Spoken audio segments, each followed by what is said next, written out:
అందరికీ నమస్కారం అండి. నేను ఇప్పుడు వియత్నాం దేశంలోనే ఒక మారుమూల కంజా అనే ఊర్లో ఉన్నాను. గత వీడియో చూసుకుంటే వియత్నాంలోని హోచిమిన్ సిటీ నుంచి ఇక్కడ వరకు నేను మన తెలుగు అన్నయ్య సైకిల్ దొక్కుంటే ఇక్కడ వరకు వచ్చాము. ఇప్పుడు మా ప్రయాణం మొదలైంది. ఈ కంజా అనే ఊర్లో ఏవైతే ఫేమస్ ప్లేస్లు ఉంటాయో అవి చూసుకొని ముందుకి ఎలా ఉంటుందో ఏంటో చూద్దాం. కాళ్ళు పర్లేదండి, బాగానే ఉన్నాయి సైకిల్ దొక్కినా కానీ. కాకపోతే ఒక్కటే జస్ట్ ఇట్లా స్ట్రెచ్ చేసేటప్పుడు మాత్రం పెయిన్. ఆగిపోక ముందుకు సాగిపోదాం. పదండి. ఫుడ్ కోసం వెతుకుతున్నామండి. అసలు నిజంగా రోడ్లు మాత్రం మామూలుగా లేవు. ఇంకా ఫుడ్ ఏం దొరకట్లా మార్నింగ్ పూట. ఇక్కడ ఏం చేద్దాం అనుకుంటున్నాం అంటే ఇక్కడ ఒక చిల్లర కొట్టు ఉంది కదా, బ్రెడ్ దొరికిద్దండి. ఆల్రెడీ పీనట్ బటర్ అయితే ఉంది. ఇక్కడ చిల్లర కొట్టులో ఐస్ కూడా అమ్ముతారండి. ఒక్కొక్కసారి ఫుడ్ దొరికినప్పుడు ఇంక ఇదే తప్పదు. సర్వైవల్ స్కిల్స్లో భాగం.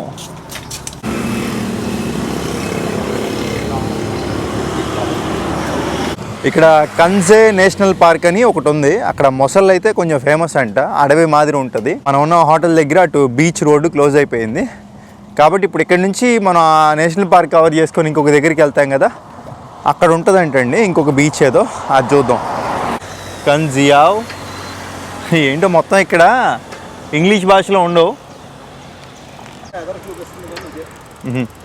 వర్షం పడుతుంది. ఎంట్రన్స్ టికెట్ 360 రూపాయలు. సైకిల్ అయితే ఇక్కడ పార్క్ చేసుకోవచ్చండి. ఇంకా పార్క్లోకి అయితే నడుచుకుంటూ వెళ్ళాలి మామూలుగా. లేదు ఇట్లాంటి బండిలో వెళ్తే 70 రూపాయలు అదనంగా పే చేస్తే వెళ్ళిపోవచ్చండి. మొత్తం బాగుంది ఇక్కడ.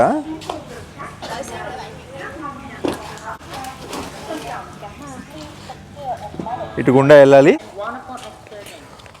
Ladies and gentlemen, for your security in this excursion, please help follow our policies as below. Do not tease monkeys. For your safety.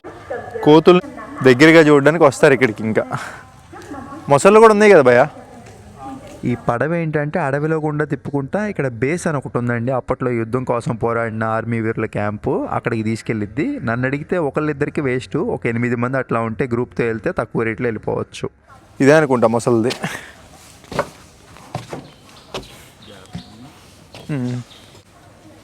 ఏదో పాడుబడిపోయింది అలా ఉంది. ఎవరు లేరు ఇక్కడ. అదిగోండి మొసలు కనపడుతుందండి.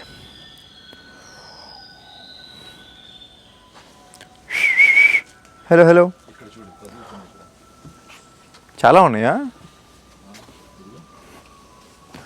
ఇదిగోండి ఇంకొక మొసలి. అటు వెళ్ళామంటే ఇంక అయిపోయినట్టే కదా భయ్యా. అక్కడ ఇంకో మొసలి అలా వస్తుంది చూసావా?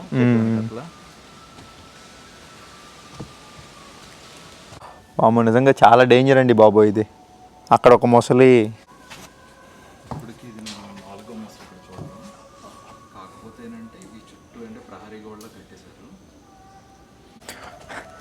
ఇదిగోండి మనల్ని చూసి వాళ్ళైతే వచ్చారు. అప్పటిదాకా ఇక్కడ ఒక మొసలిది ఉందని అసలు ఏముందని ఎవ్వరికీ తెలియదు. మంచిగా అంటే మంచి టూరిజం స్పాటు, కానీ ఇక్కడ ఓన్లీ లోకల్ పీపుల్ వరకే పెట్టేశారు. ఇంకా ఎంత ఇంట్రెస్ట్గా చూస్తున్నారు మొసళ్ళు అనే తరికి. షించావ్ షించావ్.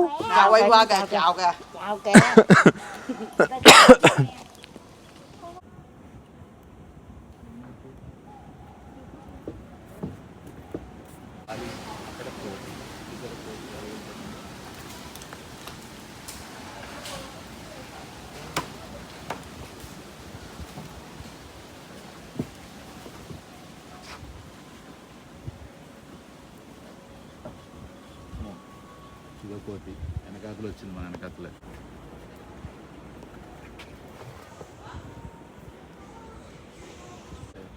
ఏమైనా చేయొచ్చు అది.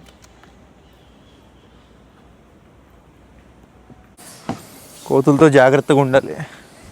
చాలా కోతులు ఉన్నాయండి అసలు ఇక్కడ. మంచి ఫోటో స్పాట్కి భలే ఉంటుంది ఇక్కడ. ఇంకొకటి డ్రోన్లు ఎగరేయకూడదు, యానిమల్స్ ఉండే దగ్గర డిస్టర్బ్ అవుతాయి కాబట్టి ఇక్కడ ఎగరేయట్లేదు. కానీ డ్రోన్ ఎగరేస్తే మంచి షాట్ అయితే వచ్చిద్దండి.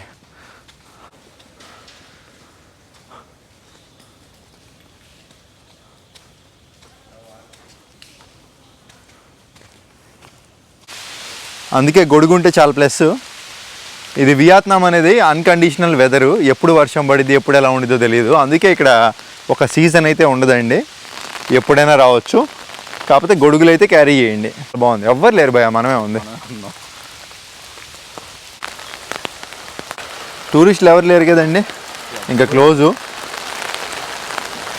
ఇందా మనం పడవలు చూసాం కదా, ఒకవేళ తీసుకుంటే మొత్తం తిప్పి చూపిస్తారు. బాగుంది అసలు. ఆ పడవల్లో ఉండే వెళ్తా డ్రోన్ షాట్లు అవన్నీ వేస్తే మామూలుగా ఉండదు కదా భయ్య, భలే ఉంది మొత్తం అసలు. ఆ పైకి వెళ్ళి చూద్దాం బాగుండి, బేస్ దగ్గరికి వెళ్తే ఇంకా వ్యూ దొరికిద్దాం.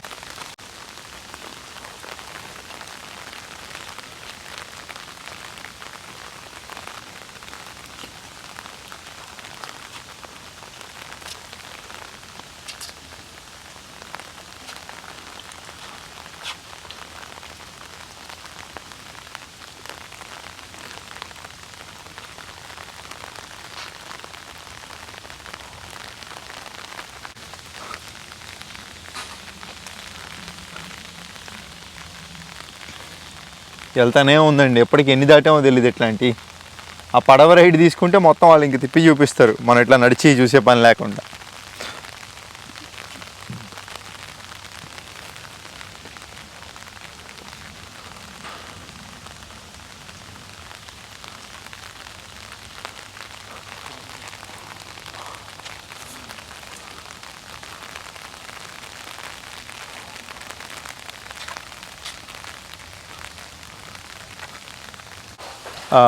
వియత్నాం అంటే మనకి ముఖ్యంగా గుర్తుకొచ్చేది అప్పట్లో జరిగిన అమెరికా వియత్నాం యుద్ధం అండి. చాలామంది అంటే చాలామంది చనిపోయారు అప్పట్లో, కాబట్టి చాలా హిస్టారికల్ ప్లేస్లు ఉంటాయి యుద్ధానికి సంబంధించి. ఇది కూడా ఒక ప్లేసే అంట హిస్టారికల్, అప్పట్లో యుద్ధాలు అన్నీ జరిగింది. అక్కడ చూసుకుంటే ఆర్మీ వాళ్ళంతా ఉన్నారు కదా. ఇక్కడ చాలా వరకు ఏంటంటే ల్యాండ్ మైన్స్, బాంబులు అవి ఇవి మనకి తెలియకుండానే పెట్టుంటాయి అన్నమాట. అందుకే మనం అటు వెళ్ళడానికి ఉండదు, ఇక్కడ నుంచే చూడాలన్నమాట. అక్కడ అప్పట్లో వాళ్ళు అట్లాగా కనుగొని ఆ బాంబులు అవన్నీ తీయడం ఇట్లా ఉండేదని చెప్పి మనకి బొమ్మల ద్వారా చూపిస్తున్నారు.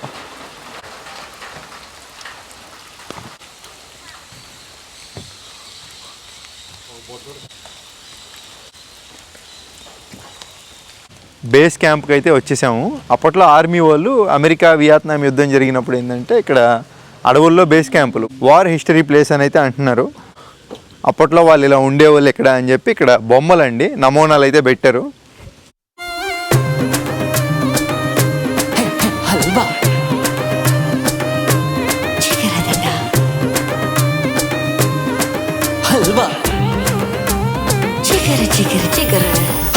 హల్వా పెన్నే హల్వా పెన్నే హల్వా పెన్నే హల్వా హల్వా పెన్నే హల్వా పెన్నే హల్వా పెన్నే హల్వా హల్వా పెన్నే హల్వా పెన్నే హల్వా పెన్నే. అప్పట్లో యుద్ధాలు ఎలా జరిగినాయి ఏంటి అనేది మొత్తం కూడా టీవీలో వేసి చూపిస్తున్నారు. తెలుసుకోవాలంటే చూడొచ్చు, మొత్తం ఇంగ్లీష్లోనే ఉంది. చాలా బాగుంది నిజంగా. అప్పట్లో అడవిలో ఎంత కష్టపడి ఉన్నారంటే చాలా గొప్ప విషయం ఇదంతా. సైనికులు అప్పట్లో మొసళ్ళతో కూడా పోరాడేవాళ్ళు అనమాట. ఇక్కడ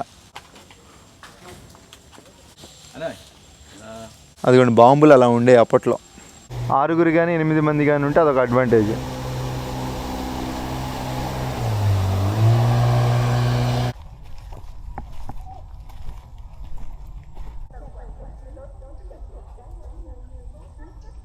అసలు రోడ్లు ఎంత బాగున్నాయో అండి. ఇప్పుడు ఇక్కడి నుంచి కాసేపట్లో ఒక ఫెర్రీ అయితే ఎక్కబోతున్నాం అంట. మళ్ళీ ఎక్కేసి ఆ దగ్గరికి వెళ్తే బీచ్ ఉంటుందంట.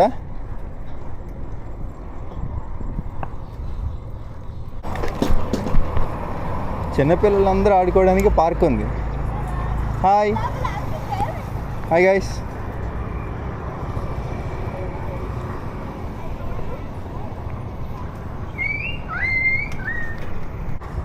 కోడిగుడ్డు మంచి ప్రోటీన్ ఇక్కడ. కాకపోతే ఇక్కడ ఏంటంటే కోడి పెండం లోపల ఉంటుంది కదా, అవి అయితే ఉంటాయి ఇక్కడ. మామూలు కోడిగుడ్డు మామూలు అయితే లేవంట. Tôi cần trứng luộc, không có trứng luộc. Okay okay No, no. Okay come on. Thank you, it's okay. ఆ పిక్చర్ చూసి ముందుకు వెళ్ళిపోయాం. సరే పదండి, ఏమన్నా ఇంకా ట్రై చేద్దాం.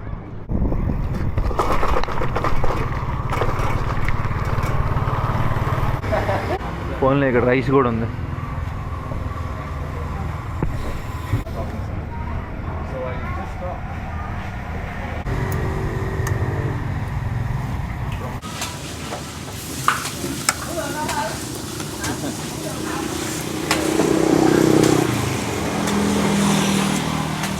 మంచి ప్రోటీన్ ఫుడ్.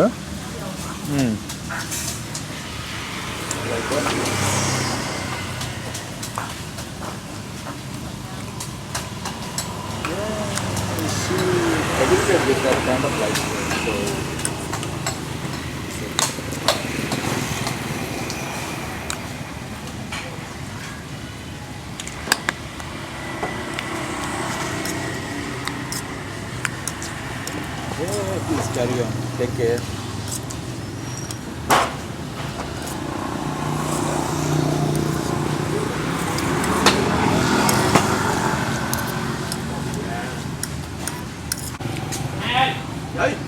బిల్లు వచ్చేసి 200 రూపాయలు అయింది. ఏది ఆ కొబ్బరి నీళ్ళు, ఇప్పుడు మనం తిన్న ఫుడ్ అంతా కూడా పర్లా తక్కువేం చెప్పుకోవచ్చు నిన్నటితో పోల్చుకుంటే. ఉంది భయ్యా ఇక్కడ కూడా ఫెర్రీ.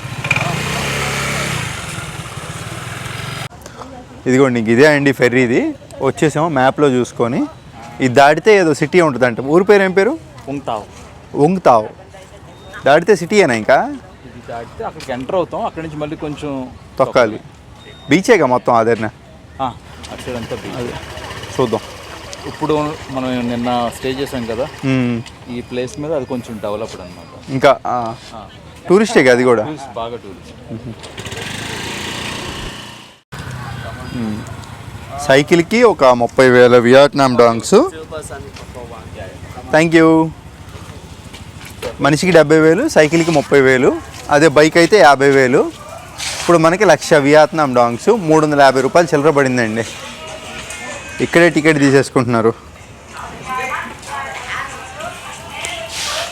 సేమ్ నిన్న మనం ఎట్లయితే దాటామో ఇక్కడ కూడా అంతే. కాకపోతే ఎక్కువ మంది జనాలు అయితే లేరు. ఎంతసేపు పట్టిద్దో ఏంటో రావడానికి పడవ. ఫెర్రీ వచ్చేసింది.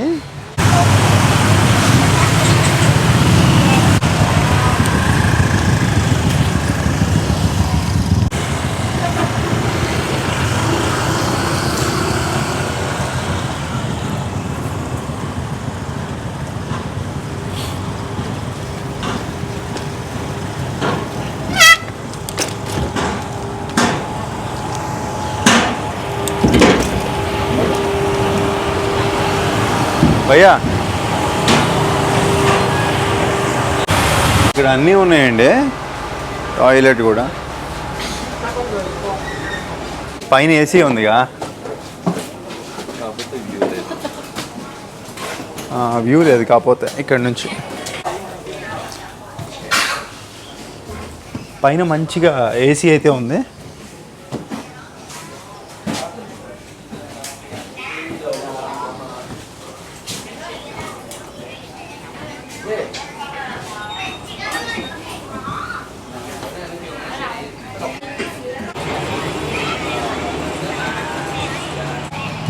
ఫ్రంట్ నుంచి ఇక్కడ నుంచి వ్యూ చూడొచ్చు వెళ్ళేటప్పుడు. చూద్దాం.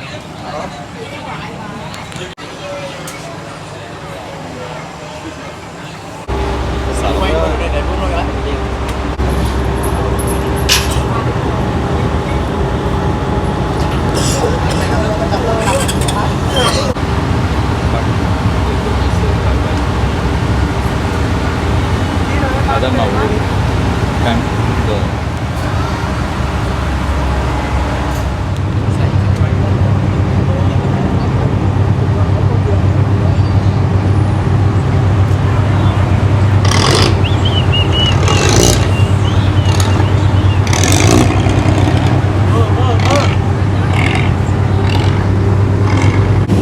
పడ వెనకమాలకు వచ్చేసా.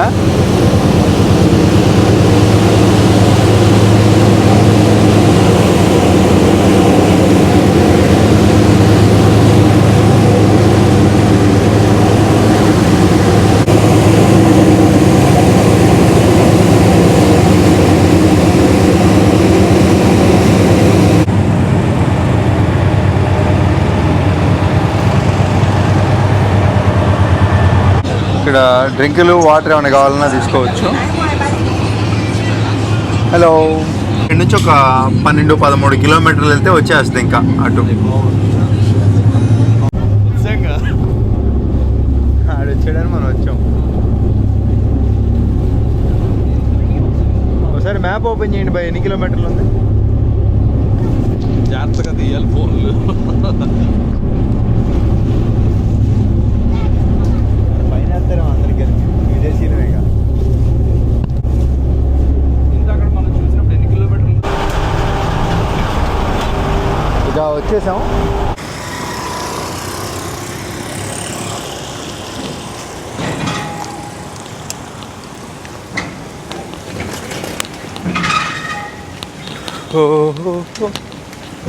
ఊరు పేరు ఉంగుతావు. దీనికి 2 దారులు ఉన్నాయి. ఎన్ని కిలోమీటర్లు ఉంది? సరే, ఒకటేమో 7.7 కిలోమీటర్. అది బీచ్ వెంబటి వెళ్తాం అనమాట. బీచ్ దారిని వెళ్తా ఉంటావా? ఇంకోటి ఏదో సిటీలో ఉన్నా అనుకుంటా. కొంచెం. సరే, సీ ఫుడ్ బాగా అమ్ముతున్నారు ఇక్కడ. ఓకే. సీ ఫుడ్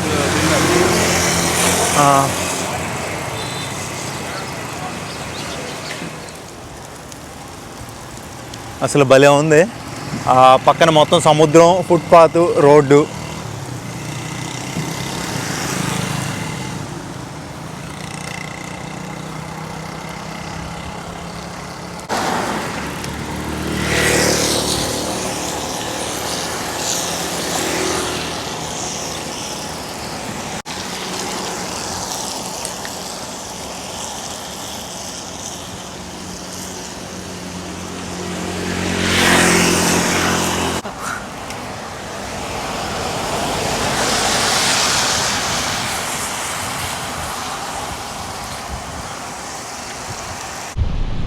వచ్చేసామండి ఉంగుతావ్ అనే ఊర్లోకి. ఒక సిటీ లాగే ఉంది ఇది కూడా, అన్నీ దొరుకుతాయి. ఉంగుతావ్ అనేది టూరిజం ప్లేస్ కదా, ఇక్కడ ఇండియన్ రెస్టారెంట్స్ కూడా ఉన్నాయి. అన్నయ్య ఇండియన్ ఫుడ్ తిందామని చెప్పి తీసుకొని వచ్చాడు. బాగుంటుందా బయట? నేను కొత్త ఇదివరకు ఇయర్స్ బ్యాక్ రెస్టారెంట్ వెళ్ళాను, ఇండియన్ రెస్టారెంట్. ఇప్పుడు పెట్టారు కొత్తగా. లైక్ ఇచ్చేసేయండి భయ్యా, ఎంజాయ్. తినలేదు కదా మార్నింగ్ నుంచి. बिरयानी ना भैया? आप किधर से भाई? उत्तराखंड, యూకే. ఏమండి ఎప్పుడు వచ్చినా కానీ ఆ బిర్యానీనే తినబుద్ధి అవుతుంది మనకి, వేరేదేం తినబుద్ధి కాదు.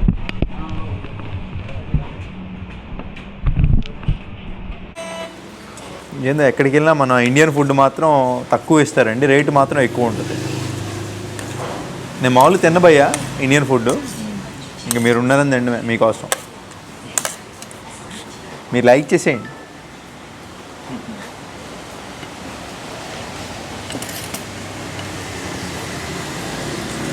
ఎగ్ ఇవ్వలేదేంటి భయ్యా?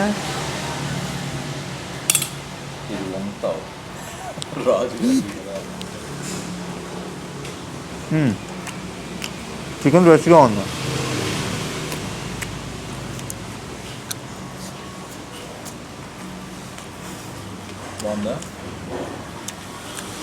బాగుందంటే బాగుంది, మసాలా అన్నం తింటున్నట్టుంది. బిర్యానీ అంటే మన సైడే, బయట ఎక్కడికి వచ్చినా ఏముండదు. మళ్ళీ వెనక్కి వెళ్ళకూడదు మనం. అబ్బా, నైట్ కూడా అయిపోయింది. ఏందో అండి ఈ సైకిల్ రైడ్లో మొత్తం నేషనల్ పార్క్ ఒకటి చూసుకున్నాము అది, బట్ ఆ తర్వాత నుంచి ఇంకా ఫెర్రీ ఎక్కడ ఏంటో అంతా రొటీన్గానే ఉంది, కొత్తగా ఏమనిపించట్లా. చూడాలి రేపు ఏమైనా కొత్తగా ఉంటుందేమో. ఇప్పుడు మనం ఉన్న ఊరి పేరు ఏం పేరు భయ్యా? ఉంగుతావు. ఈ ఉంగుతావు ఊర్లో అసలు టూరిజం ప్లేస్ అంటున్నారుగా, చూద్దాం రేపు వీడియోలో ఏమేమి కవర్ చేస్తాం ఇక్కడ. ఇంకా ఆ తర్వాత మళ్ళీ సైకిల్ రైడ్ స్టార్ట్ చేసి ఏం చూస్తాం ఏంటో చూడాలి. మనం మామూలుగా ఇట్లా సిటీల్లోకి వచ్చినప్పుడు ఏంటంటే ఆశ్రయాలు హోటల్లోనే చూసుకుంటాం మ్యాక్స్, ఎందుకంటే బయట ఎవరు మనం పెట్రోల్ పంపుల్లో కానీ బయట ఎక్కడైనా వేసుకుందాం అన్నా కానీ అవ్వదు, కాబట్టి హోటల్లోనే ఉండాలి.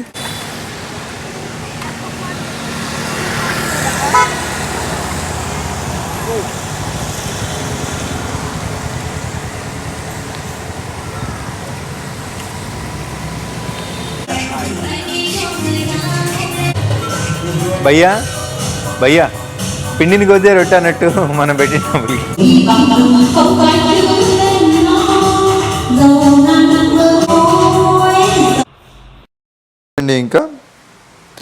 ఇది 6 ఉండొచ్చు కదా. ఇప్పుడు ఇద్దరు ఉంటాం అనుకుంటున్నాను.